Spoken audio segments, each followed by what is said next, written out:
Buenas tardes, vamos a comenzar entonces la primera clase de óptica. La idea en esta última parte de la materia es ir discutiendo los fenómenos de óptica desde un enfoque de tipo geométrico inicialmente, ondulatorio después, y eventualmente iremos haciendo el link, la unión con los conceptos de tipo electromagnético que hemos discutido.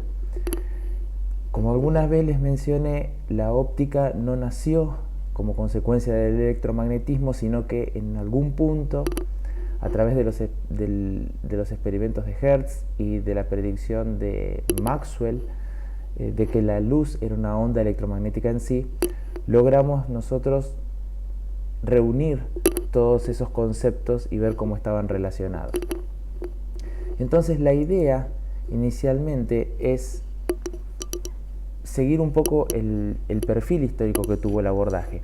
Y una de las primeras preguntas que se hizo la humanidad fue qué velocidad tenía la luz. Los primeros registros que se tienen provienen de los griegos, y la visión que había o el concepto del mecanismo de visión era muy diferente al que nosotros tenemos en este momento. En la antigua Grecia se pensaba que los objetos tenían una especie de tentáculos invisibles que en algún momento llegaban a tocar a nuestros ojos, y ahí era cuando los podíamos ver.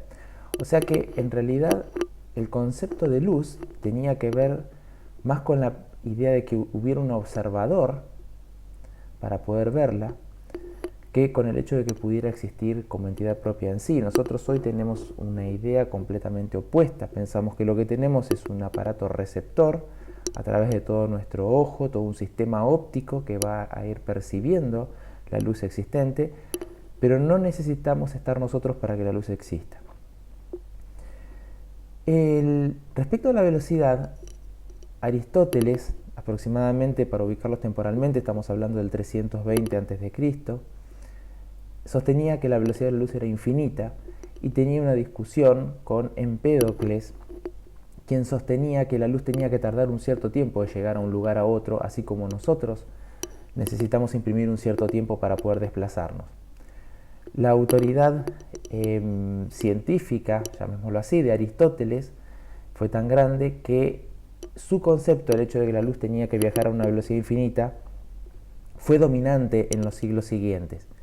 Y recién sobre el 1600, Galileo Galilei propone en sus escritos un primer experimento para intentar medir la velocidad de la luz. Y no sería más que el experimento corriente en el cual nosotros intentaríamos medir la velocidad, una velocidad constante entre dos puntos, un móvil que se mueva a velocidad constante entre dos puntos. Y la idea era tener dos personas con linternas en dos cerros que estuvieran separados por una cierta distancia, y uno tuviera que tener las linternas cubiertas, y uno tuviera que encender su linterna o descubrirla, en el caso de Galileo, y la otra persona, cuando viera la luz, tenía que descubrir la suya. De esa forma, la persona que había iniciado el proceso iba a descubrir su linterna, y en algún momento iba a ver que la otra persona había descubierto también la suya y iba a percibir su luz. Tomando el intervalo de tiempo que había llevado todo ese proceso y conociendo la distancia, ellos podrían de esa manera poder determinar la velocidad de la luz. Obviamente que ese sistema no funcionó, y si uno analiza el experimento propuesto por Galileo, lo único que podríamos sacar es una especie de cota mínima en función de las capacidades que tenían en esa época para medir tiempos, y esas cotas mínimas rondarían los 30 km por segundo, o sea que la luz tendría que tener una velocidad que fuera mayor a 30 km por segundo. Uno mira los años, son los primeros años del 1600, uno entiende que no tenían, o uno esperaría que no hubiera mecanismos tan avanzados como para poder medir una velocidad que hoy en día nosotros sabemos que es del orden de 300.000 km por segundo. Sin embargo, no va a pasar mucho. En 1676, Rømer, que es un astrónomo danés, que había trabajado con Tycho Brahe y después volvió al Observatorio de París, estaba midiendo el periodo de rotación de una de las lunas de Júpiter, que se llama Io. Esta luna tiene un periodo de revolución de alrededor de 42,5 horas y fue tomando los registros de los periodos de revolución a lo largo de más de un año. Y lo que encontró Rømer es que los periodos de rotación de Io cambiaban en función de que la Tierra se alejara o se acercara a Júpiter. Y de hecho predijo cierto tipo de variación en el periodo de Io a medirse en una fecha específica, y lo cual fue corroborado luego en el Observatorio de París. En realidad Rømer no estaba para nada interesado en medir la velocidad de la luz. Rømer, al igual que muchas personas en su tiempo, estaban intentando atacar otro tipo de problema, que era la determinación de la longitud. La latitud era fácil de medir porque uno puede ver el ángulo que forma una estrella en el cielo con respecto al horizonte, y ese ángulo va cambiando con la latitud. Entonces simplemente con un transportador, con algún tipo de goniómetro, uno puede medir el ángulo de una estrella y darse cuenta en qué latitud está. La longitud era un problema muy diferente, y la única forma de medir la longitud era poder retener la información de a qué hora se había partido desde un cierto puerto, y a medida que se empezaba a viajar, sea en dirección oeste-oeste, ver a qué hora aparecía el mediodía. Entonces era un método muy inexacto, no existía el reloj, y una de las cosas que se intentaban buscar era un reloj lo más preciso posible. En los periodos de revolución de los satélites de Júpiter se intentó encontrar un reloj que permitiera entonces predecir la longitud. Esto Huygens va a desarrollar el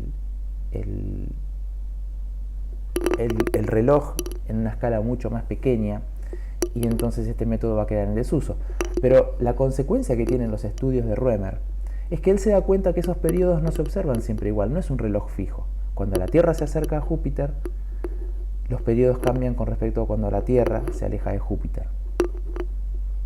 Y ahí en la gráfica, en la placa, lo que pueden ver es un poco la esencia del tema de que nos acerquemos o nos alejemos de Júpiter. El punto con Júpiter es que es un planeta externo a nosotros, y el año en Júpiter, una revolución alrededor del Sol, son 12 años contra el año nuestro. O sea que por cada 90 grados que giramos nosotros a lo largo de 3 meses, Júpiter recién rota 7 grados y medio. Sin embargo, Huygens usa los datos de Rømer y estima la velocidad de la luz, puesto en números modernos, en el orden de 230.000 kilómetros por segundo. No es que Huygens haya calculado este número, en realidad él lo que hizo fue dar una relación con respecto a la velocidad del sonido, cuántas veces más grande que la velocidad del sonido era. Y esto marca que en realidad lo más importante en ese momento fue destacar que la luz tenía que moverse con una velocidad finita y no infinita como se venía sosteniendo hasta ese momento, y que en realidad estos números tampoco uno los obtiene a partir del interés actual, ya que para nosotros conocer la velocidad de la luz ha sido tan fundamental como que hemos redefinido el metro en términos de la velocidad de la luz. Sin embargo, pensando que estamos hablando de 1676, el pensar que ya en esa época se haya podido obtener este tipo de información resulta bastante impresionante. Y la primera medición que conduce a un número que prácticamente podríamos pensar que es el correcto, porque tenía un error de un 5%, pero la metodología ya era una metodología mucho más avanzada, va a ser el experimento de Fizeau, que se realizó en 1849.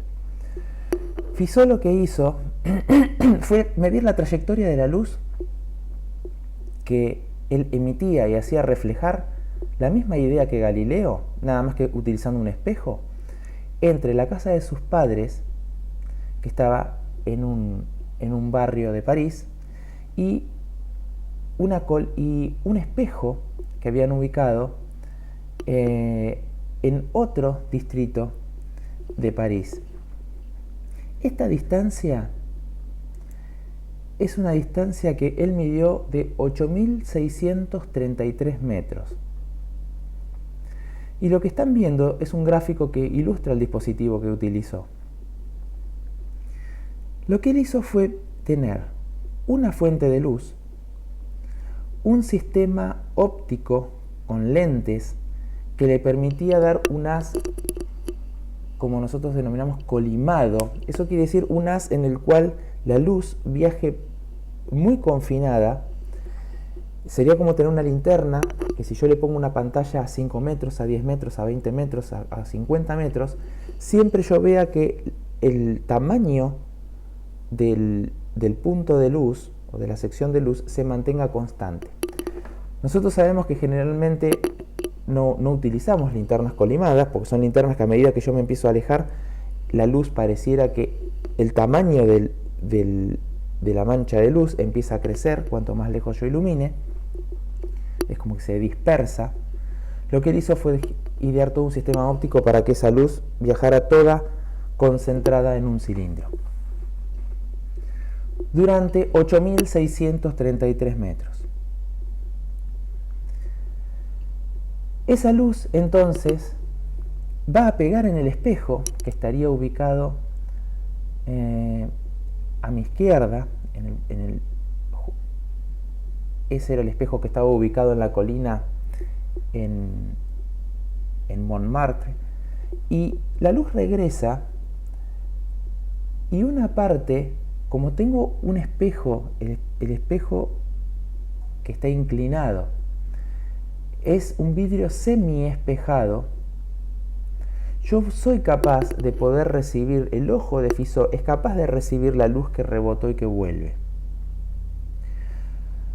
O sea que lo que está viendo Fizeau es la luz que emanó de esa bombilla eléctrica, que cruza, en realidad no existía probablemente, ahí está ilustrado con una bombilla eléctrica, tiene que haber sido otro tipo de mecanismo muy probablemente. Sale, se refleja en el espejo semiespejado, en ese vidrio semiespejado, en el partial mirror, recorre 8,5 kilómetros, rebota en un espejo y vuelve. Y lo que tiene en el medio es un disco que tiene dientes, 720 dientes, y lo que él hace es empezar a girar ese disco de tal manera que él está viendo entre los discos. Si el disco está quieto, la luz va a bajar, va a rebotar en el espejo parcial, en el vidrio parcialmente espejado, va a recorrer 8,5 kilómetros, va a volver, y yo lo voy a poder ver a través de esta rejilla, de la distancia entre dos dientes. Si esto empieza a girar muy lento, como la velocidad de la luz es muy rápida, va a poder ir y venir y yo la voy a poder ver. Pero cuanto más rápido empiezo a hacer girar esto, va a llegar un momento que lo que estoy haciendo es seccionar con los dientes y empezar a mandar pulsos. Y estoy recibiendo esos pulsos. Y en algún momento voy a empezar a notar que esos pulsos empiezan a atenuar. Y va a llegar un momento en el cual voy a darme cuenta que voy a ver todo oscuro. Porque esa va a ser la distancia justa entre que la luz haya salido a través de un diente y que cuando haya vuelto reflejada se haya golpeado con el diente siguiente que está obstaculizando mi visión. Si yo tengo el tiempo involucrado entre el paso del diente desde acá, desde que la luz salió, fue, rebotó y volvió y pegó contra este otro, entonces yo, conociendo la distancia de separación en tiempo, ¿qué tiempo pasó entre que ese pulso salió y ese pulso pegó acá? Lo cual es fácil para él porque está midiendo la cantidad de revoluciones por segundo que tiene el disco y conoce la cantidad de dientes. Entonces ya tengo una forma de medir el tiempo y conozco la distancia que recorrió la luz, que fueron 2 veces 8.633 metros. Con esa información, Fizeau determinó que la velocidad de la luz era de 3.15 por 10 a la 8 metros sobre segundo. Un error de un 15%, de un 5%, perdón. Durante el resto del siglo XIX se va a repetir este experimento, se lo va a ir perfeccionando y lo que vamos a entender es que finalmente tenemos una idea precisa de cuál es la velocidad de la luz, del orden de 300.000 kilómetros por segundo. Es por eso que cuando 20 años más tarde tenemos a Maxwell trabajando con sus ecuaciones y él encuentra que 1 sobre la raíz de epsilon 0 por mu 0 le da, que es la velocidad de propagación de la onda electromagnética, le da 300.000 kilómetros por segundo, él sabía exactamente que estaba hablando de la velocidad de la luz. Lo que vamos a hacer nosotros en esta primera parte es concentrarnos en intentar describir las propiedades de cómo se propaga la luz. Y entonces lo que voy a utilizar va a ser la aproximación de rayos. En la aproximación de rayos, lo que voy a pensar es simplemente en la trayectoria que realiza un pequeño hilo de luz, un pequeño rayo de luz. Y no me voy a estar concentrando en otro tipo de aspectos, como los aspectos de tipo ondulatorio que los vamos a trabajar más adelante. Como punto de partida, lo que vamos a decir es que en el siglo XVII, con los avances que hay en el 1600, entre el siglo XVII y principios del XVIII, lo que vamos a tener son dos visiones. Por un lado, una visión de que la luz va a estar compuesta por corpúsculos, principalmente va a ser Newton el que va a empujar esa imagen. La idea de que la luz está compuesta por pelotitas que siguen las leyes que él estableció, las mismas leyes que la mecánica. Y por otro lado va a haber una visión que va a deberse a un astrónomo holandés, a Christian Huygens, que aproximadamente en 1670, en la cual él piensa que la luz en realidad es una onda. Ya vamos a ir discutiendo en qué momento estas dos percepciones van a ir cambiando, van a ir prediciendo cosas coincidentes, pero por el momento lo que me interesa es retener la imagen del rayo. Voy a estar pensando entonces en la luz como un montón de rayos que ahí están dibujados por flechas, y si bien al momento de tener que atravesar un cierto orificio, en función del tamaño del orificio yo voy a ver cosas diferentes, ahí están representados en las figuras A, B y C, como ser que la luz pueda seguir derecho, que la luz pueda empezar a doblar alrededor de un objeto, o que la luz termine comportándose como una fuente puntual. En el primer caso, nosotros vamos a trabajar en lo que sería la figura A. Vamos a pensar que todas las dimensiones que vamos a tener de orificios o de lo que tenga que atravesar la luz van a ser muy grandes comparados con lo que sería su longitud de onda desde un punto de vista ondulatorio. Entonces inicialmente no voy a estar considerando ni los casos B ni el caso C, que nos van a ocupar en las clases posteriores. Con este primer límite, con la aproximación de rayos y pensando simplemente en qué le pasa a un rayo de luz, vamos a poder estudiar qué sucede en espejos, qué sucede en lentes, en prismas, y vamos a poder construir instrumentos como el telescopio, la lupa, el microscopio. Entonces veamos cuáles son las características que tiene la luz al propagarse. Empíricamente lo que hemos descubierto es que la luz tiene ciertas propiedades. Una de ellas es la reflexión. Y lo que vamos a hacer para eso es definir un plano.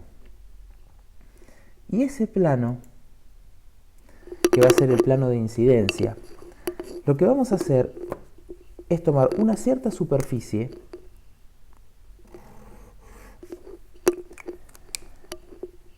Y esta superficie, en principio, para mí, va a tratarse de un espejo perfecto. Entonces, yo voy a pensar en esto como si fuera un espejo perfecto.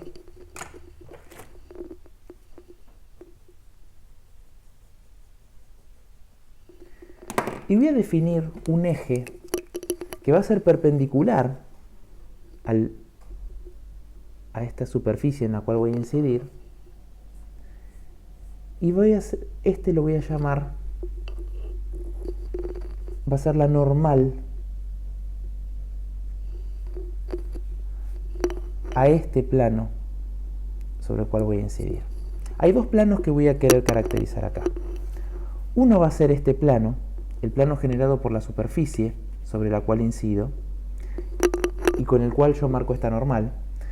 El otro, detecto empíricamente que si impacto con un cierto ángulo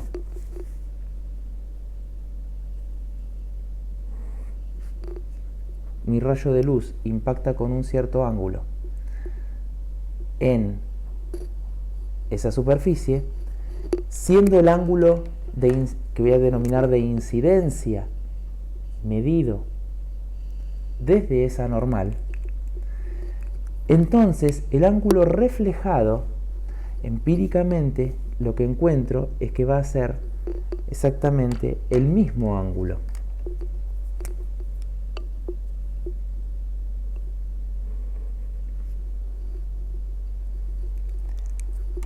Y la luz va a hacer eso.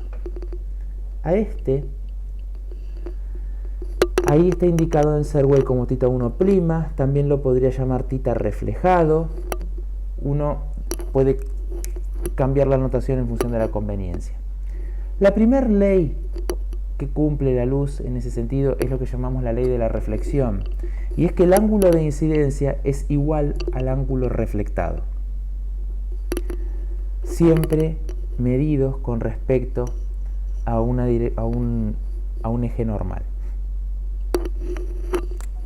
Esa es entonces mi primer ley y la denominamos ley de la reflexión.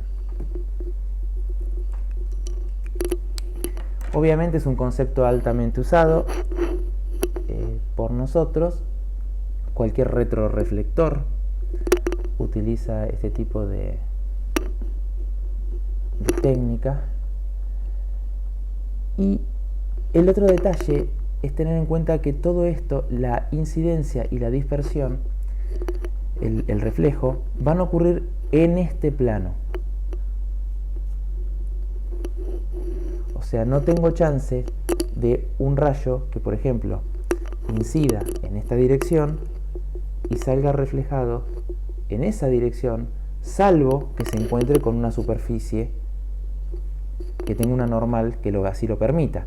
Pero si yo tengo este papel cuya normal claramente va a ser un vector que va a estar ubicado hacia arriba, entonces si yo incido con un vector así, no hay manera de que no me viva en el mismo plano el rayo reflejado.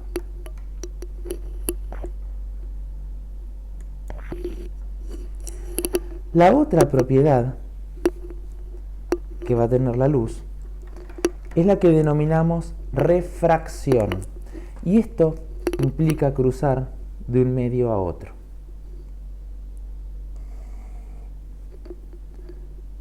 Y cuando pienso en cruzar de un medio a otro,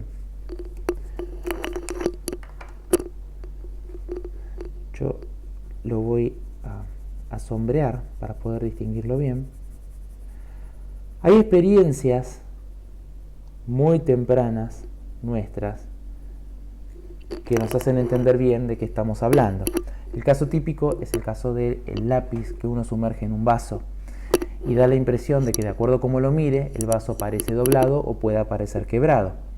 Pero en realidad lo que eso me está mostrando es que la luz ha cambiado su trayectoria cuando uno pasa de un medio a otro.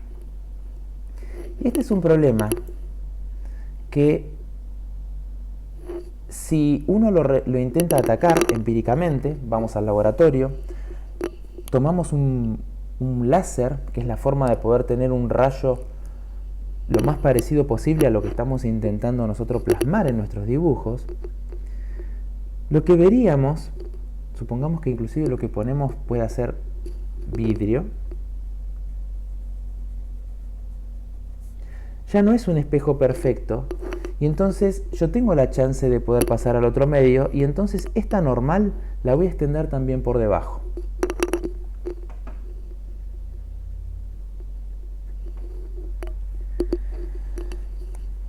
Y entonces, dado un cierto ángulo de incidencia,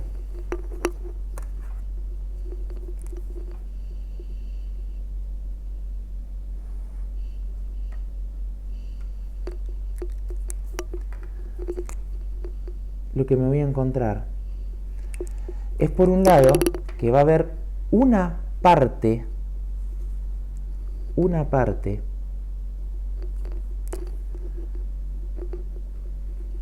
de la intensidad que incidió que va a reflejarse con un ángulo θ de reflexión que va a ser exactamente igual al θ incidente.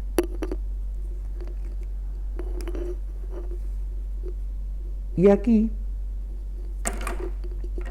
lo que voy a tener, o lo que voy a observar, lo que voy a poder apreciar, es que hay un rayo de luz que cruza de este otro lado. Entonces, si yo a este le llamo 1, porque identifico a este medio como medio 1, y llamo a este θ2, porque a este lo identifico como el medio 2, y si quiero al reflejado le puedo llamar 1', porque sigue viviendo en el medio 1. Fíjense que esto es una cuestión, les va a ir cambiando de autor en autor.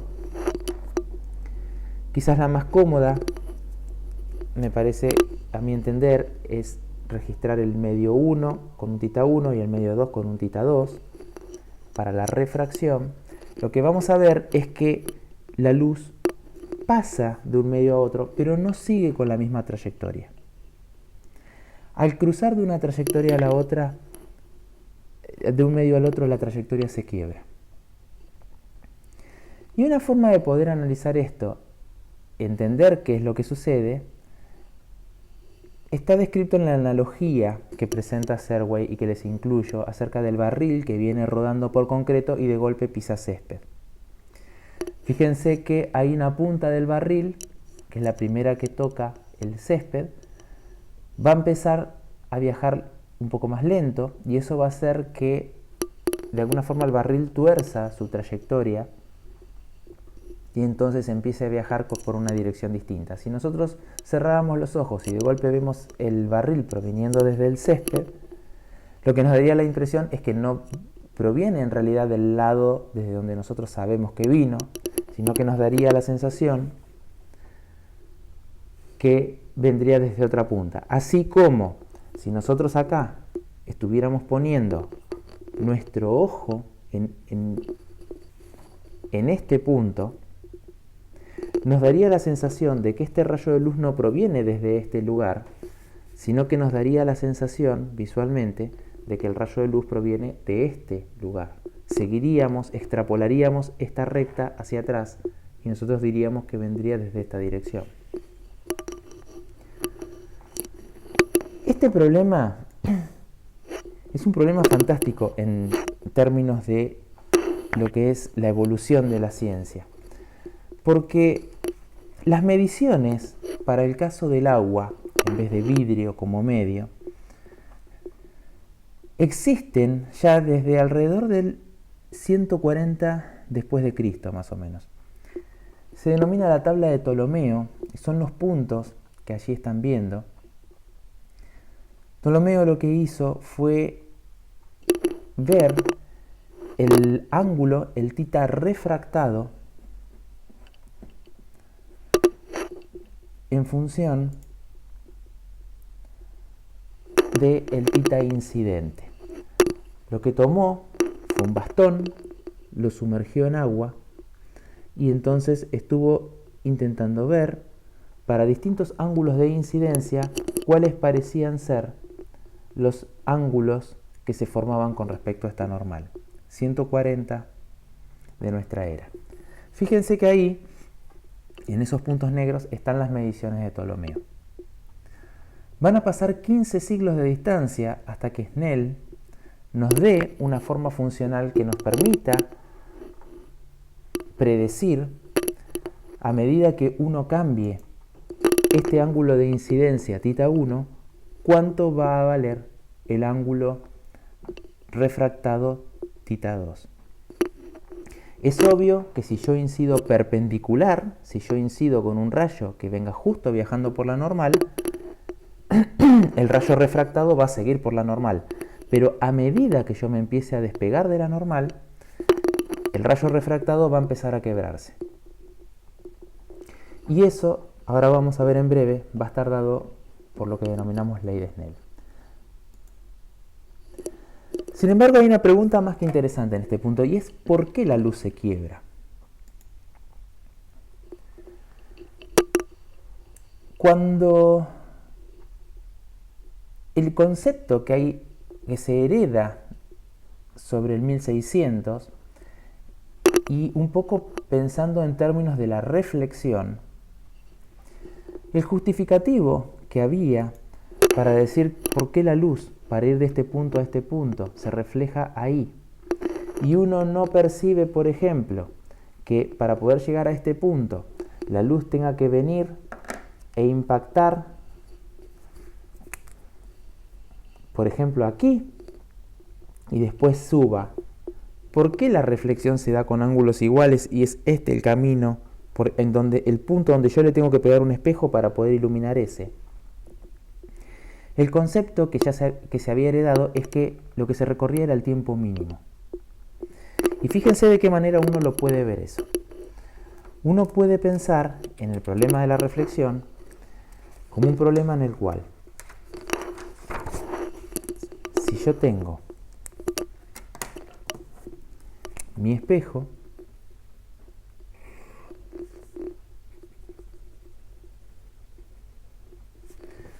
y yo quiero llegar a impactar en un punto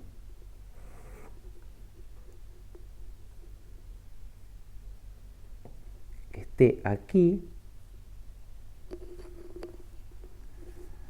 entonces, para poder impactar allí,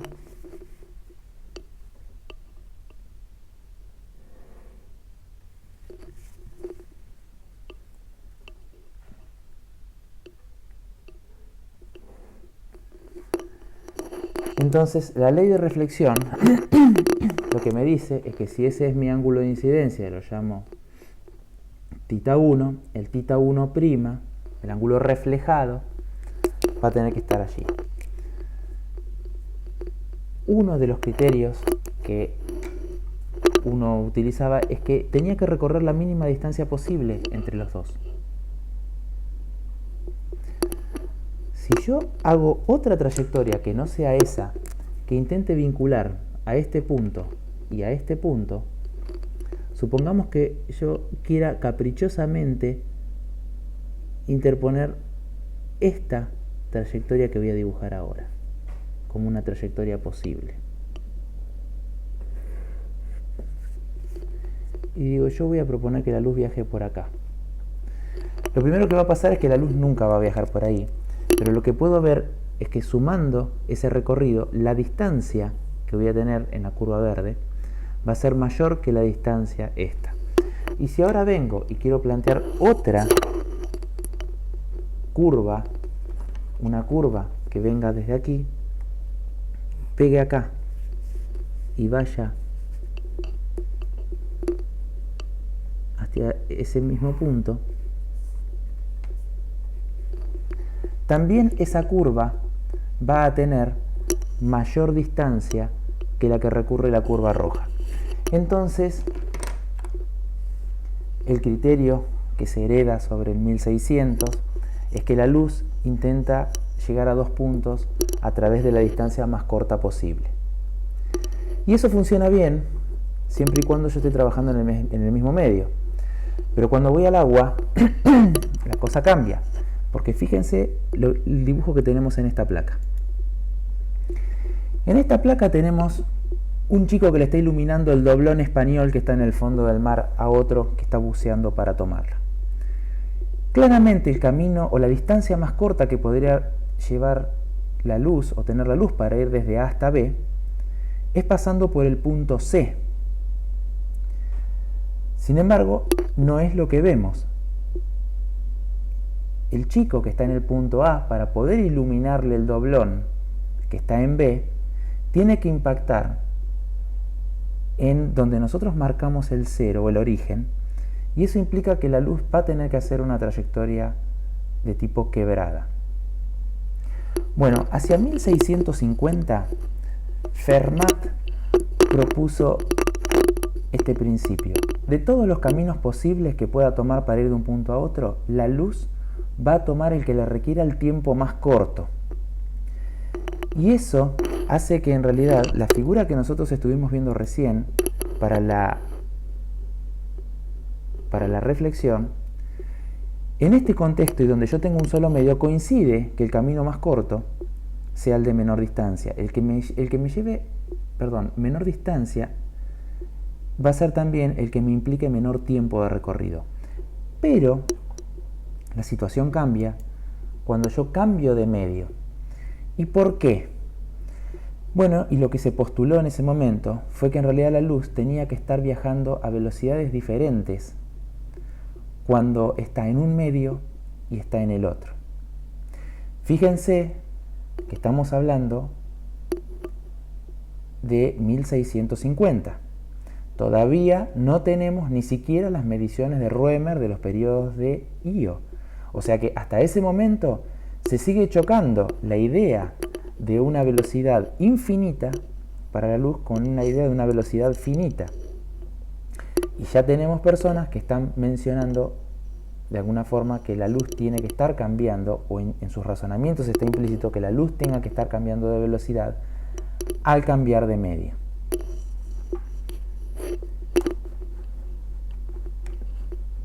Bien. Por otra parte, ahora discutamos brevemente cuál era el enfoque ondulatorio que presentó Huygens.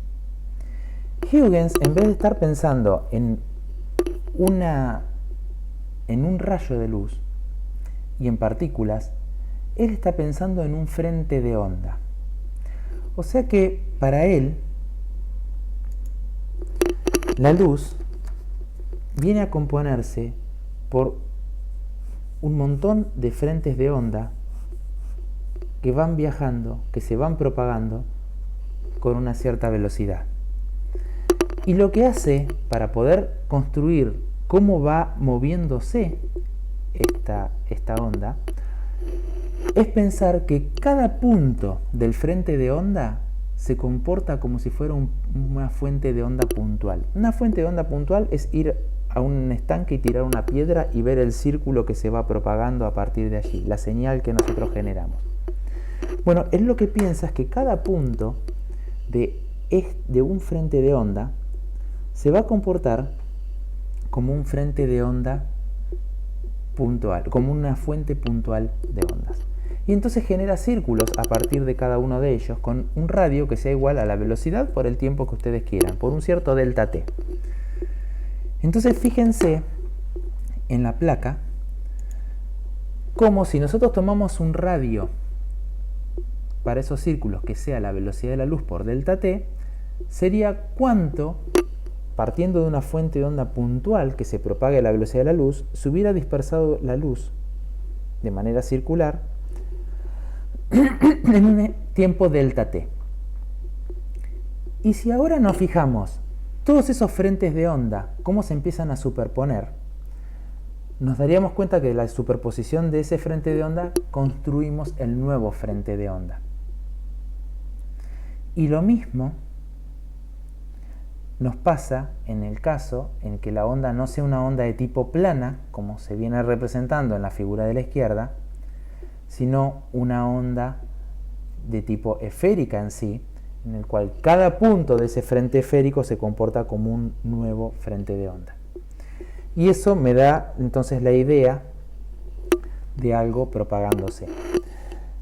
Este principio de Huygens, estamos hablando del año 1670 aproximadamente, va a coexistir con la visión corpuscular de Newton, y van a haber un montón de experimentos hacia principios del 1800, sobre todo con fenómenos más complejos como interferencia, que los veremos en las clases siguientes.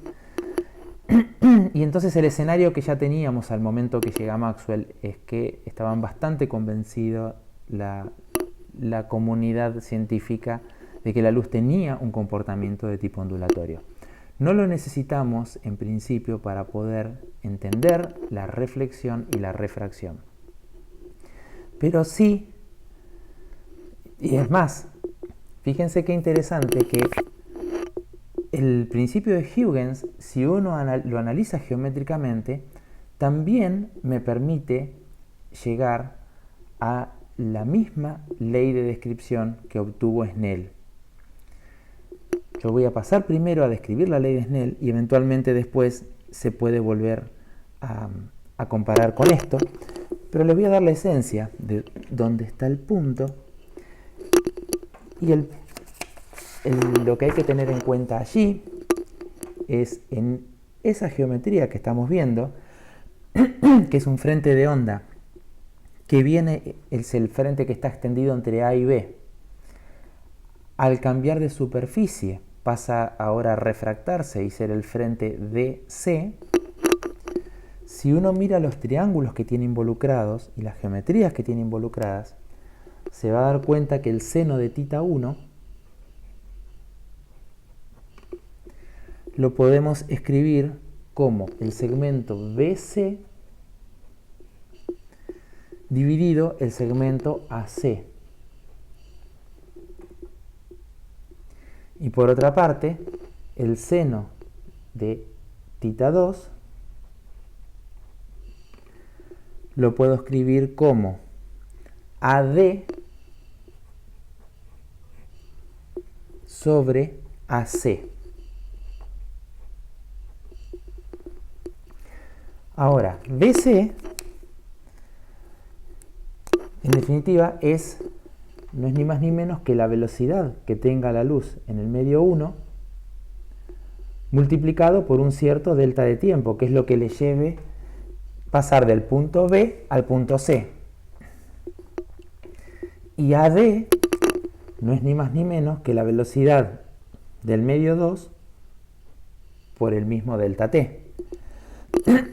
De manera que si yo reúno, hago el cociente de estas dos, a lo que voy a llegar es a que el seno de θ1 sobre el seno de θ2 va a tener que ser igual a V1 sobre V2.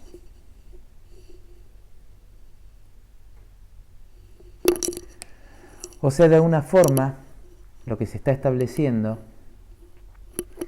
es que el cociente de los senos, o de alguna manera también la información del ángulo de incidencia y el ángulo refractado, están relacionados con los cocientes de velocidades en ambos medios, que la luz tenga en ambos medios. Y ese mismo resultado, o muy parecido, es el, quizás expresado de manera diferente nada más, es el que había determinado entonces Snell. Vamos a intentar entonces unir todo esto. En el momento que trabaja Snell, la idea es expresar la refracción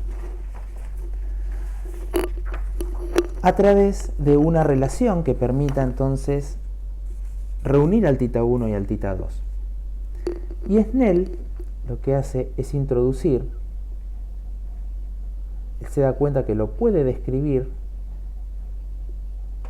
a través de esta relación, a la cual nosotros hoy en día denominamos ley de Snell, y me dice que el seno del ángulo de incidencia es proporcional al seno del ángulo refractado, y la proporcionalidad está dado por estas cantidades n1 y n2, a las cuales vamos a denominar índice de refracción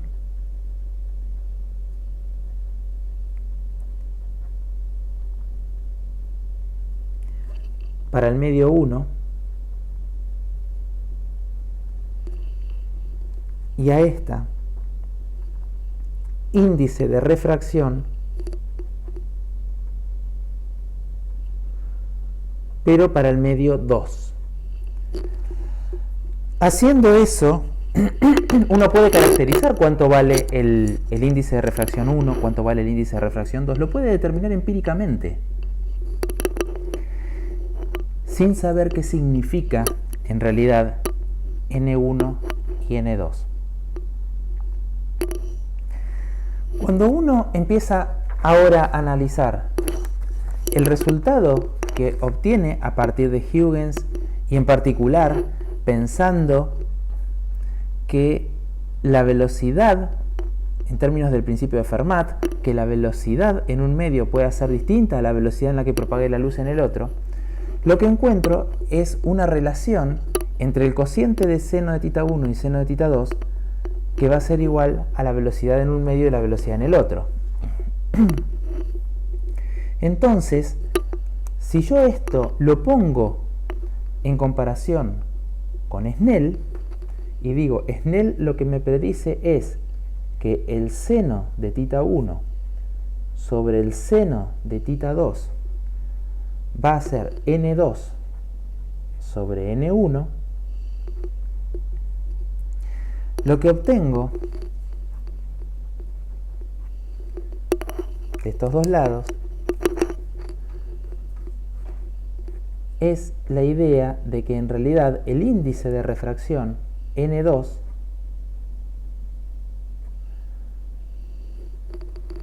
o ese cociente al menos va a tener que ser algo que varíe como la inversa de B2 y n1 va a tener que variar como la inversa de B1. Ahora yo arriba podría poner un 1, pero queda claro que para que satisfaga esta relación, que es la ley de Snell, si yo utilizo una constante común entre los dos, en n2 y en n1, también me va a servir, porque en el cociente va a desaparecer. Yo lo único que necesito es que el cociente n2 sobre n1 sea b1 sobre b2. ¿Y qué mejor idea que poner aquí la velocidad de la luz entonces en el vacío?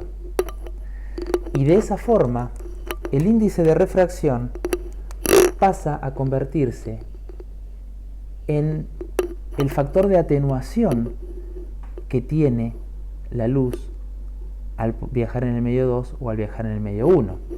O sea que n me estaría diciendo cuántas veces más rápida, esto es un número que va a ser mayor que 1. Todos, este también. Como máximo va a valer 1 si estoy en el vacío. O sea que esto lo que me dice es cuántas veces más rápida es la luz en el vacío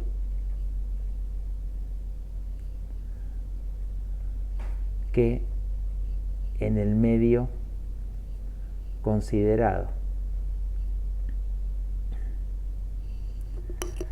Entonces, un valor, por ejemplo, 1,5, como nos va a pasar en ese orden va a estar el vidrio, lo que me va a estar diciendo es que la luz en el vacío se mueve a una velocidad que es 1,5 veces más grande que la velocidad con la cual se va a mover en el interior del vidrio. Si voy al agua, esto va a estar en el orden de 1,3, o sea que la luz va a viajar 1,3 veces más rápido en el agua, en el vacío que en el agua. Y ahí paso a tener entonces una interpretación llama física de lo que podemos denominar índice de refracción. Fíjense que nosotros introdujimos el concepto de índice de refracción cuando estuvimos trabajando también con las ecuaciones de Maxwell. Nosotros lo que dijimos es que Maxwell había visto que si uno miraba la velocidad en un medio, esto era la raíz 1 sobre la raíz de mu por epsilon, y esto lo puedo escribir como 1, asumiendo que el mu era aproximadamente mu 0, y esto es k veces epsilon 0, la permitividad del medio. Entonces yo esto lo puedo escribir como 1 sobre raíz de k por 1 sobre la raíz de mu 0 epsilon 0, pero la raíz de mu 0 epsilon 0, o su inversa mejor dicho, no era ni más ni menos que c. O sea que de aquí venía nuestra comparación hasta ahora, en la etapa previa, en la cual dijimos que el cociente entre c y b, a partir de acá, c dividido esta b, tiene que ser la raíz de la constante dieléctrica, y esto no es ni más ni menos entonces, a la luz de lo que estamos nosotros viendo desde la óptica más antigua, el índice de refracción.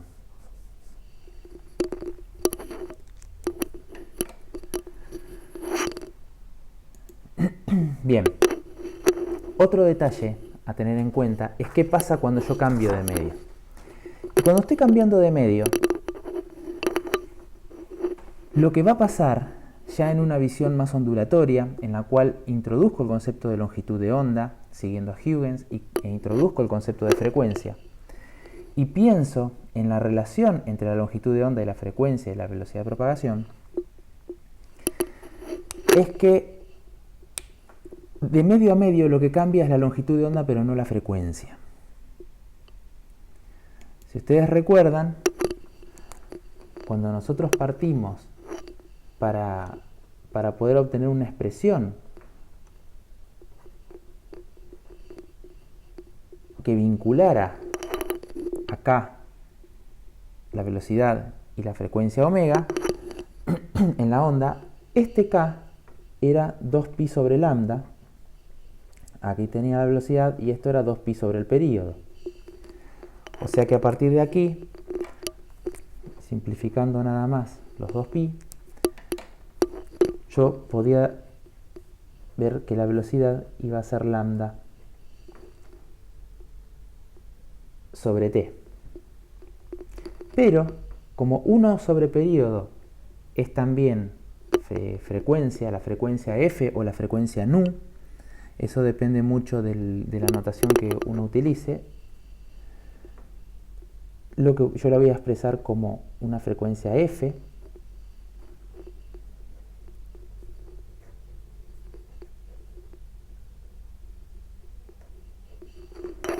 de esa forma. Entonces, cuando yo estoy cambiando de medio, queda claro que lo que voy a cambiar, en principio va a ser de velocidad, o es lo que vengo afirmando hasta ahora, pero la pregunta es cómo repercute eso si yo en la visión ondulatoria quisiera pensar en términos de lambda y en términos de frecuencia. Y lo que veo es que al cambiar el medio, la frecuencia no varía, lo que va a cambiar es la velocidad y la longitud de onda. Ahí tienen en la placa el caso del vidrio, en el cual uno puede ver cómo distintos tipos, el caso de vidrio, acrílico y cuarzo fundido, cómo en cada uno de estos materiales la longitud de onda que yo tengo cambia en función del color que le haga incidir. O sea, encima un grado de complicación adicional, si quieren. Yo puedo estar incidiendo con luz roja y al pasar del medio 1 al pasar al medio 2 va a experimentar un cierto cambio de velocidad. Bueno, el escenario, y lo vamos a ver ahora, es un poco más complejo. Cada color va a experimentar un cambio de velocidad diferente. No va a ser lo mismo lo que le suceda al rojo que lo que le suceda al violeta. Pero antes de encerrarme en ese aspecto, que va a ser un aspecto muy rico, quiero dejar bien en claro el tema de esta relación y el hecho de que lo que cambie sea la longitud de onda y por qué no cambia la frecuencia. Y lo que voy a utilizar es una analogía para esto. Y la analogía va a ser que la de tener un montón de personas que van corriendo con la misma velocidad por la playa, la distancia de separación entre ellas es lambda 1, y que una vez que se tiran al agua y empiezan a nadar, lo que veo es que la distancia de separación entre ellas se achica. Y tiene sentido porque las personas corren más rápido de lo que nadan. Entonces, cuando se tiran al agua, cuando yo tengo el primer nadador que se tira al agua, ese nadador va a empezar a nadar más lento y eso le va a dar la posibilidad a la persona que venía inmediatamente detrás, que todavía está corriendo en la playa, a que se acerque. Y en el momento que se tire al agua van a seguir nadando con igual velocidad, pero ya la distancia entre ellos se achicó. Eso muestra que al cambiar de medio a medio me varía la longitud de onda y que la longitud de onda en un medio en el cual voy más lento se va a achicar. Veamos el tema de que la frecuencia tenga que ser la misma. La frecuencia en este caso lo que estaría marcando es el número de nadadores que dejan la tierra por unidad de tiempo y el número de nadadores que entran al agua por unidad de tiempo. Claramente este número tiene que ser coincidente, porque si no, yo tendría o me aparecen nadadores de la nada o me estarían desapareciendo. Pero el número de nadadores por unidad de tiempo que abandonan en la región 1 tiene que ser coincidente con el número de nadadores por unidad de tiempo que entran a la región 2. En el término de la luz, si la frecuencia estuviera cambiando de alguna forma, lo que estaría pensando es también que me están ingresando, se me está modificando de alguna forma la cantidad de frentes de onda que abandonan un medio con la cantidad de frentes de onda que ingresan al siguiente.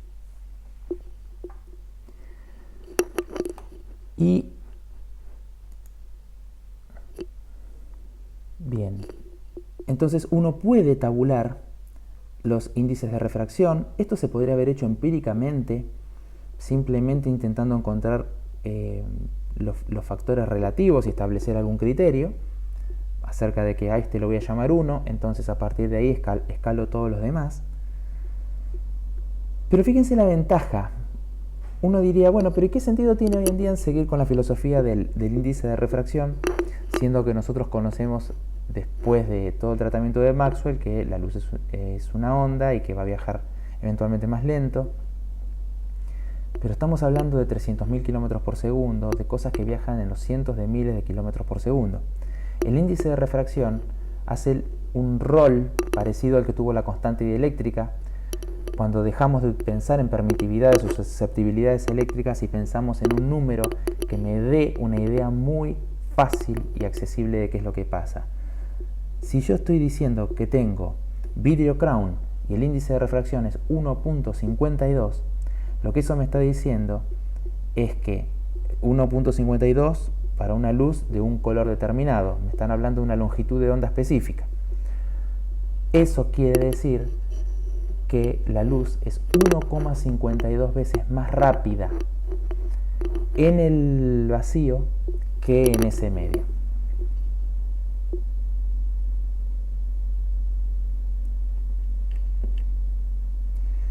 Bien.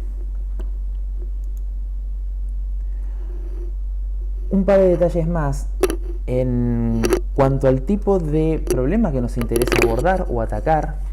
Entonces, cuando estamos empezando a familiarizarnos con las leyes de la refracción y de la reflexión, es poder determinar cómo varían los ángulos cuando uno va de un medio que tenga un índice de refracción dado a otro.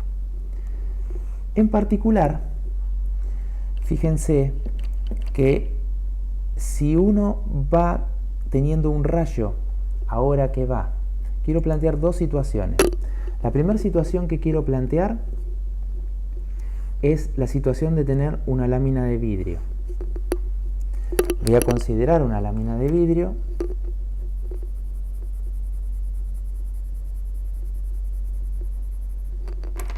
y lo que voy a hacer es incidir en este punto. Voy a incidir acá con un rayo.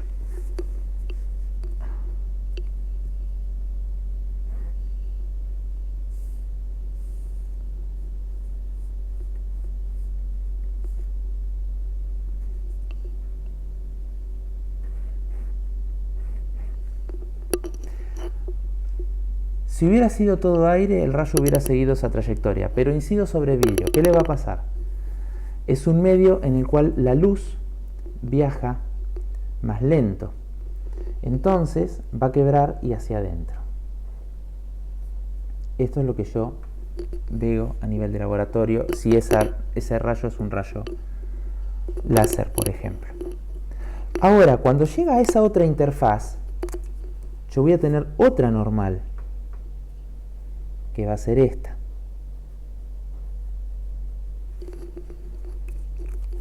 ¿Y qué va a pasar en esa normal? Bueno, voy a tener refracción de vuelta en ese punto.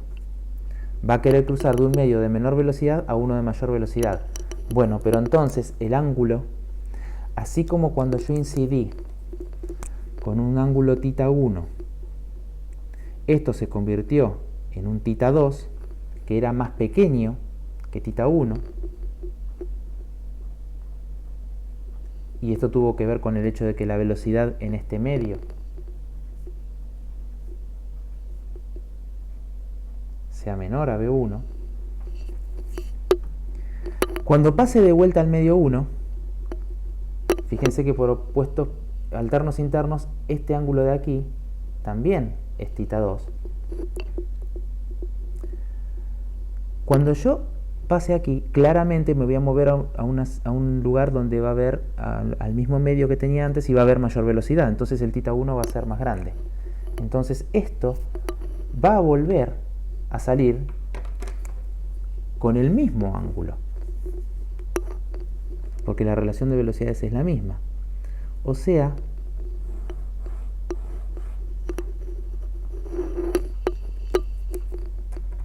que lo que voy a tener es esto. Ese es el primer caso que quería discutir. Y a esta cantidad a veces la anotamos con delta y la llamamos desplazamiento paralelo.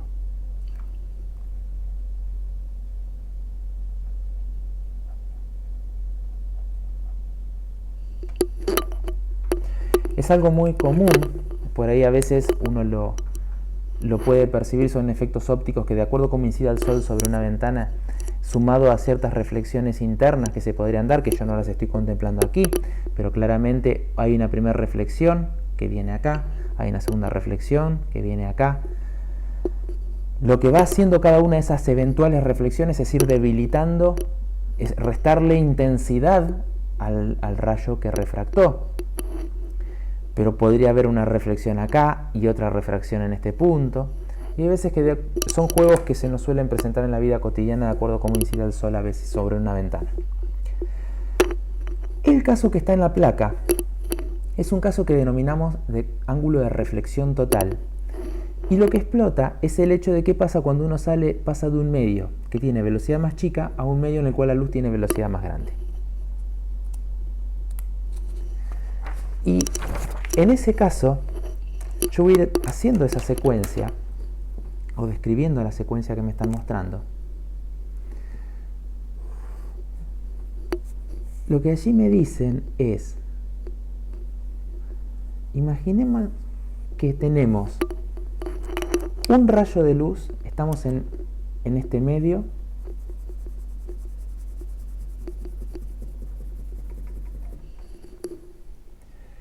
y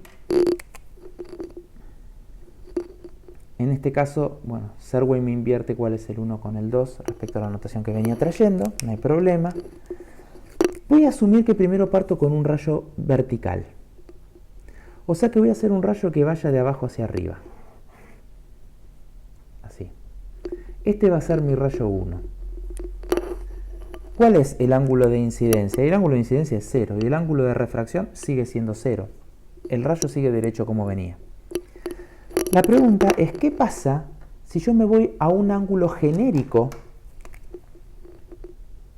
¿Qué pasa si yo ahora incido en ese punto de tal manera que desde el lugar en donde yo tenía, por ejemplo, el láser, yo incido con un cierto ángulo al cual voy a llamar θ 1?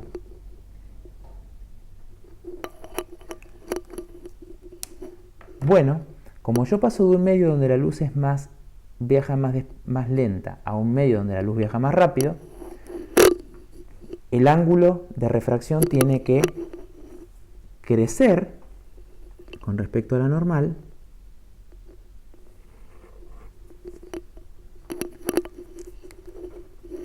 y entonces yo espero que el θ 2 tenga ese tipo de comportamiento, que el θ 2 sea mayor que el θ 1. Pero claramente la relación entre estos dos va a estar dado por la ley de Snell. Yo sé que n1 por el seno de θ 1 tiene que ser n2 por el seno de θ 2. ¿Qué pasa cuando θ 2 llega a los 90 grados?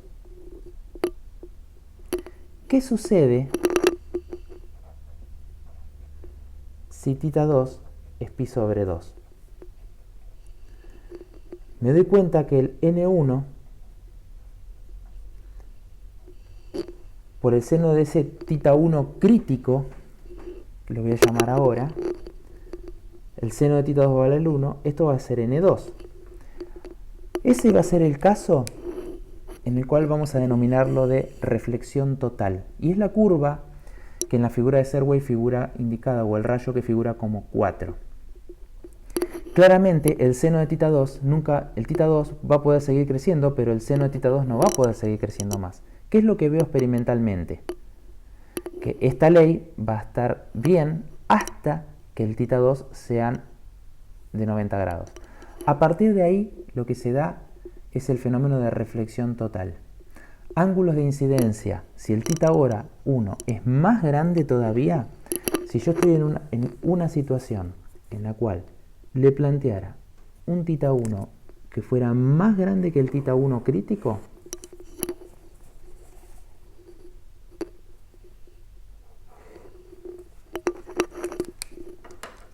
como ser, por ejemplo,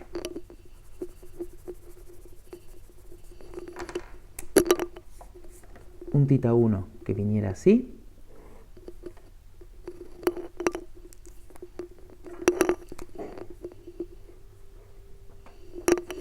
lo que voy a obtener es reflexión total. No va a haber nada de información, qué difícil, nada de información transmitida al otro lado.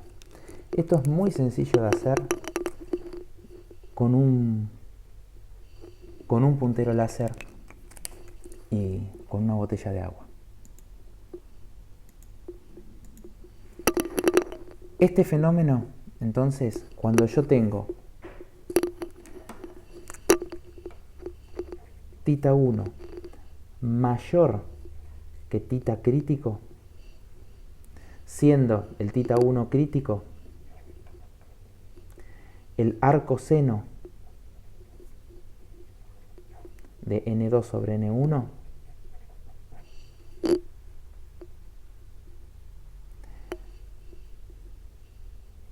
déjeme, para no confundir, que le ponga el θ 1'.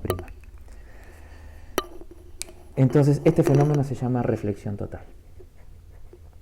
Y de hecho es lo que se utiliza en muchos sistemas ópticos donde se involucran muchos espejos. A veces lo que se utilizan son prismas bajo este concepto de reflexión total para intentar evitar el perder intensidad de luz.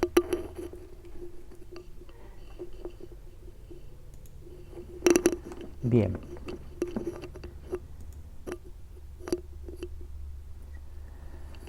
Algo que vamos a ver cuando estemos discutiendo la parte de formación de imágenes, pero que ya nos podemos adelantar un poquito y verlo en términos de refracción, es el problema de profundidad aparente. Quizás alguna vez les haya sucedido, sobre todo si uno va a la zona de los lagos del sur, en el cual el agua es muy transparente, que les da la sensación de que están viendo el fondo. Sin embargo, más de una vez hemos escuchado de gente que intenta tirarse desde un muelle, caso Lago Mascardi o en el lago Guapi mismo, y dicen: yo veía el fondo ahí nomás y sin embargo no lo pude llegar a tocar, o estaba mucho más lejos de lo que me parecía.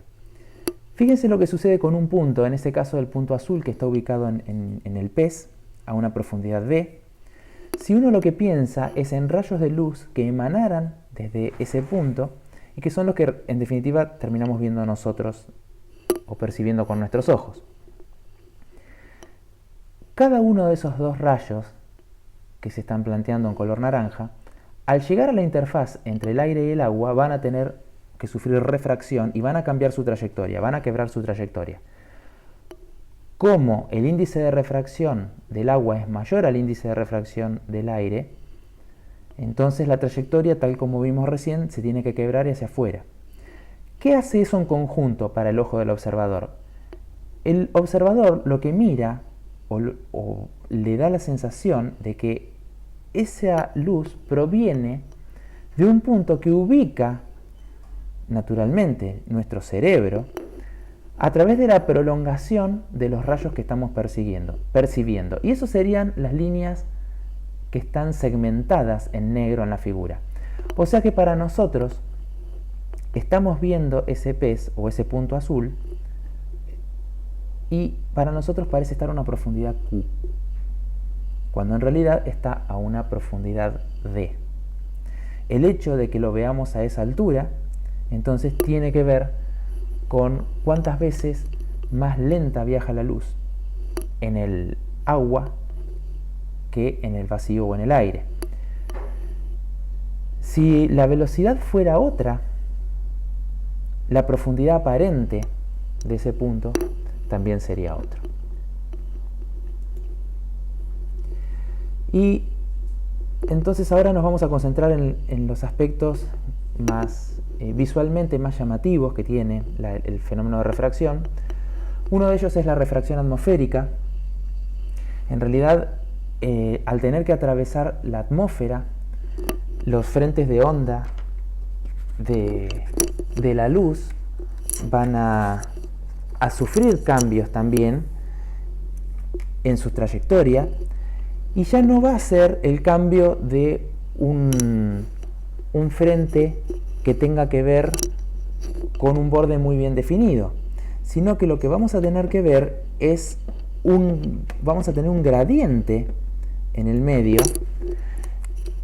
y eso lo vamos a interpretar entonces como sigue. Imaginémonos que nosotros estamos acá, tuviéramos la Tierra, y por encima de la Tierra voy a ir teniendo un degradé en la atmósfera, en la cual ópticamente va a ir cambiando la densidad del aire, y obviamente también eso va a influir en la densidad, en la velocidad de propagación. Es un cambio muy chico, pero ese cambio muy chico sobre distancias terriblemente grandes va a sufrir un efecto que va a ser mensurable. Entonces vamos a pensar que nosotros tenemos la luz de una estrella que se va a encontrar por acá, y la luz de esta estrella, a medida que se vaya aproximando, lo que va a ir haciendo es, voy a ir pensándolo en términos de frentes de onda, a medida que se vaya aproximando viene viajando así desde el espacio, pero este es como el problema del barril. De golpe voy a tener un extremo del frente de onda que va a empezar a viajar un poquito más lento que el otro extremo del frente de onda. Y entonces lo que va a empezar a suceder es que este frente de onda va a torcer su trayectoria. Y para el observador que va a estar en tierra, que va a tener el ojo acá, lo que le va a dar la sensación es que esta estrella está ubicada en este punto del espacio. O sea que lo que les estoy diciendo es que cuando estamos mirando a una estrella, salvo que la tengamos muy sobre nuestra cabeza, cuanto más contra el horizonte estemos viendo esta estrella, en realidad lo que estamos viendo es una posición aparente y no es realmente donde está. Y esto pasa también con el Sol y con la Luna. Habrán ustedes visto, y hay un indicativo muy concreto, que hay momentos en los cuales uno ve achatamiento cuando la Luna y el Sol están justo sobre el horizonte. Eso es básicamente un fenómeno de refracción atmosférica. El Sol realmente no está donde ustedes piensan que está. De hecho, la elevación a nivel horizontal en la atmósfera del Sol es de unos 0,5 grados. O sea que cuando yo lo estoy viendo al Sol, justo apoyado encima del horizonte, el Sol en realidad está justo debajo del horizonte. Es la refracción la que me está levantando y hacer ver el Sol como si estuviera en ese lugar. Y es por eso que nos pasa también de ver la Luna achatada y grande, cuando la podemos ubicar bien sobre el horizonte, y a medida que avanza la noche y se empieza a ubicar cada vez en puntos de mayor altura con respecto a nosotros, vamos viendo que se va haciendo cada vez más redonda y cada vez más pequeña. O no tan grande como cuando la veíamos en el horizonte. Otro efecto típico también de la refracción, en la misma filosofía, son los espejismos. Hay dos tipos de espejismo, el espejismo inferior y el espejismo superior. El espejismo inferior es el que solemos ver nosotros en la ruta, sobre todo en verano, cuando nos da la sensación de estar viendo agua en la lejanía. Y si uno mira, por ejemplo, la imagen del auto que tienen allí en la placa, verán que inclusive se ve el auto boca abajo. Lo que estamos viendo no es agua, sino que es el cielo mismo. Son rayos de luz que provienen desde el cielo, en el caso del espejismo inferior,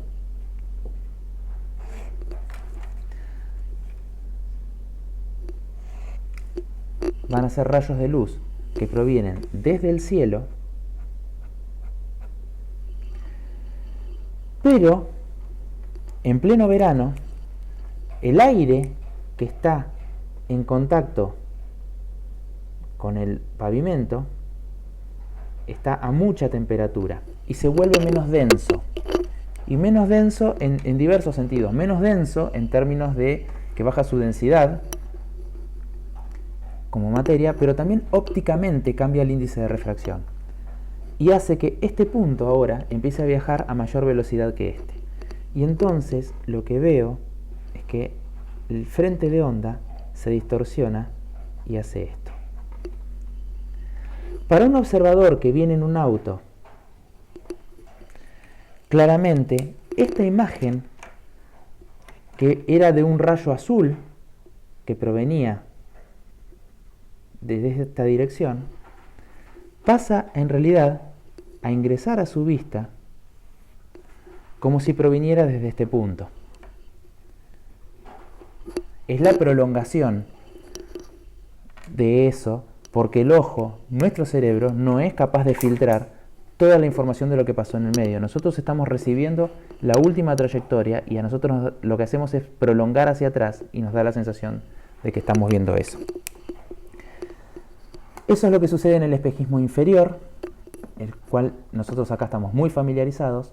Hay otro tipo de espejismo que se da sobre todo en el Mar del Norte y es el espejismo superior. Y ahí se invierten, es en el caso en el cual yo lo que tengo es aire frío abajo y aire más cálido arriba. Y eso tiene que ver con todas las corrientes que hay de vientos que circulan desde el interior de Estados Unidos hacia la zona de Noruega, pero van por cierta altura. La corriente que tengo son corrientes muy frías a nivel marino, en el Mar del Norte, con lo cual el aire que está en contacto con o a muy poca altura es aire frío.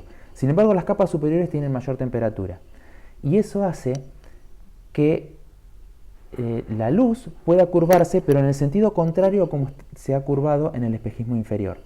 Y el efecto que eso tiene se denomina fata morgana o espejismo superior, es que se distorsionen completamente el horizonte y que uno inclusive pueda llegar a ver objetos que están mucho más lejos, los pueda ver como si estuvieran mucho más cerca. Ahí tienen una imagen en la cual directamente se desdibuja completamente el horizonte y parece que estuviera levantado. De hecho, se supone que esta pudo haber sido uno de los fenómenos que puede que haya colaborado en la migración que se da de los vikingos a través del Mar del Norte. Por último, vamos a mirar qué es lo que sucede entonces. Volvamos al tema de los colores.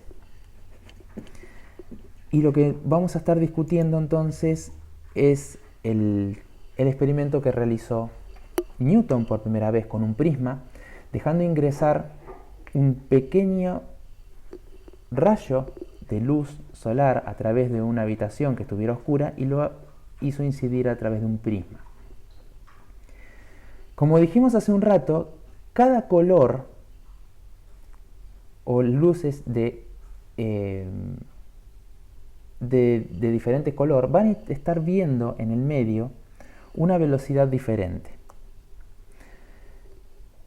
Y para decirlo de una manera alternativa, el medio le va a ofrecer un índice de refracción diferente a cada uno de los colores. Y eso hace que cuando yo tengo luz blanca, que no es la escena que hemos trabajado hasta ahora, porque nosotros venimos trabajando con luces monocromáticas como la de un láser, un único color, y vemos que le pasa un rayo. Si yo lo que dejo pasar es un pequeño hilo de luz, pero que sea luz blanca, lo que voy a tener ahí es la superposición de todos los colores. Cuando yo la haga cruzar a través de un prisma, lo que voy a hacer es abrirle ese espectro de colores y ver cómo está compuesta. Por las características de cuál es la luz que viaja más lenta y cuál es la luz que viaja más rápido, yo lo que encuentro es que la luz roja es la que menos se desvía y la luz violácea es la que más se desvía. Eso claramente me muestra que simplemente, empíricamente, me doy cuenta que el rojo va a ser un color que va a viajar más lento que lo hacía en el vacío, pero el que va a viajar más lento de todos va a ser el violeta y va a ser el que mayor quebradura va a experimentar en sus trayectorias. Y esto tiene un impacto directo sobre un fenómeno, quizás el más bello que reúna toda esta información, y es el arco iris. En el arco iris, nosotros lo vamos a analizar pensando qué es lo que sucede primero en una gota, pero es interesante notar que los intentos de describir el arco iris ya comienzan con Aristóteles y se empiezan a desarrollar a través de la Edad Media.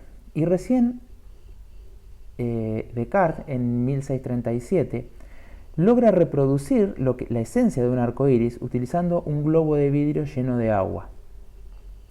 Y la idea, y es una pena no poder estar en el laboratorio para replicar esto, es la que se ve en el dibujo que hay en esa placa. Cuando la luz del sol incide en una gota de agua, va a experimentar refracción, va a haber una trayectoria quebrada, y lo que me está mostrando ahí es qué es lo que le sucede a los dos colores más extremos, al rojo y al violeta. El resto de los colores está atrapado entre esos dos, las trayectorias que vayan a seguir. El rojo va a quebrar su trayectoria, pero no tanto como el violeta. Van a impactar sobre la parte de atrás de la gota. De acuerdo a los ángulos de incidencia, vamos a tener reflexión parcial o total. Va a volver a salir entonces reflejado hacia adelante en el interior de la gota y va a haber una segunda refracción en la cual el violeta y el rojo van a abrir sus trayectorias, una más que el otro. La esencia entonces del arco iris son dos refracciones y una reflexión. Ahora, hemos visto muchos arcoíris nosotros en vida. ¿Cuál es el color que está arriba en un arcoíris? ¿Cuál es el color que está abajo? Y no miren la figura, piensen. Muchas veces hemos visto el arcoíris, pocas veces observamos el arcoíris. Lo que yo veo, y me puedo dejar engañar por esta placa, es que el violeta va a ir arriba y el rojo va a ir abajo. Pero en realidad, el secreto está en darse cuenta cuál es el cono de aceptación que tiene nuestro ojo. Entonces fíjense en ese gráfico. Yo sé que para un sol que esté incidiendo más o menos sobre el atardecer, o sea que lo tenga incidiendo con esos rayos de luz blanca que están viendo en la figura, el ángulo que me predice el trabajar con las gotas es de 40 y 42 grados respectivamente para el violeta y el rojo. Sin embargo, mi ojo tiene un cono de aceptación, y cuando miro el cono de aceptación, lo que voy a recibir primero va a ser el rojo de las gotas superiores, mientras que voy a recibir el violeta de las gotas inferiores, y en el medio de ellos los demás colores. Siempre voy a ver el rojo arriba, siempre voy a ver el violeta abajo. Siempre lo voy a ver cuando el sol esté en mi espalda. Esto es muy fácil de hacer con la manguera. El crear el arco iris con la manguera en el patio es el típico juego que uno le propone al chico como para intentar mostrarle este efecto. Y nos ha sucedido en oportunidades el ver dos arcoíris. Hay un segundo arcoíris que está un poco más arriba, pero con la escala de colores invertida. Ahora el violeta arriba, el rojo abajo y más tenue. ¿De dónde sale ese segundo arcoíris? Ese segundo arcoíris va a salir de reflexiones múltiples. La idea es que en esta placa, cuando uno mira la gota, si yo en el momento en el cual están viendo la segunda refracción, tuviéramos algo de información reflejada que va a salir ahora por otra punta de la gota,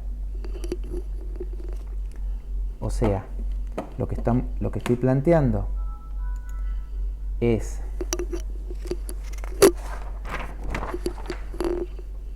que yo pudiera tener, lo voy a hacer solamente con el rayo rojo, luz que tras haber incidido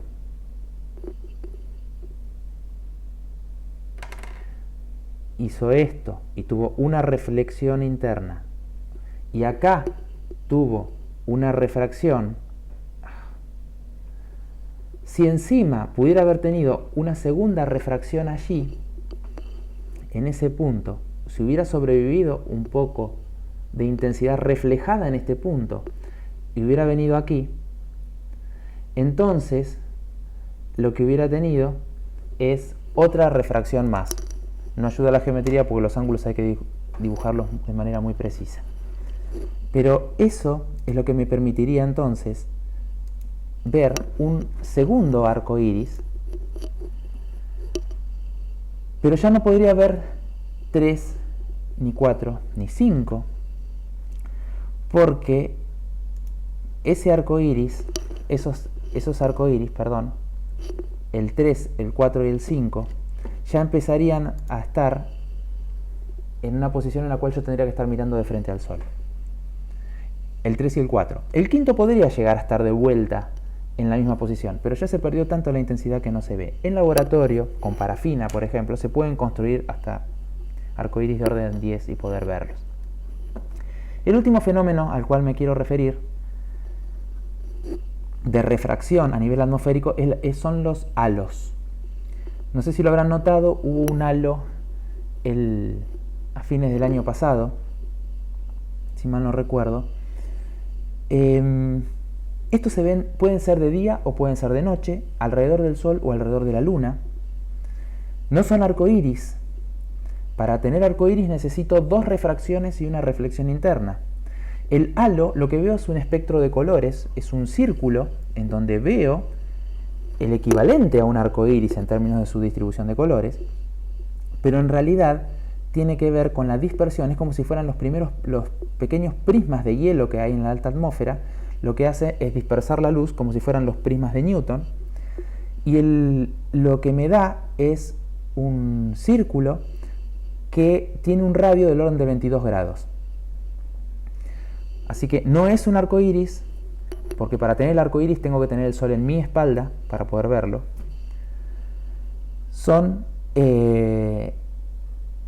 Es dispersión de luz en la alta atmósfera debido a cristales de hielo. Es por eso que se los suele asociar con heladas. Cuando uno llega a ver la luna con un halo alrededor, uno sabe que va a haber un clima muy frío. Pero el año pasado, es la primera vez al menos que a mí me pasa, tuvimos la suerte de poder ver un halo a pleno día, 11 de la mañana. Lo que vamos a estar haciendo en las clases siguientes es utilizar los conceptos de reflexión y de refracción a través de espejos y a través de lentes para poder construir instrumentos ópticos, y vamos a introducir el concepto de imagen. Por último, lo que nos vamos a enfocar es en el aspecto ondulatorio de la luz y vamos a trabajar con fenómenos de interferencia y difracción.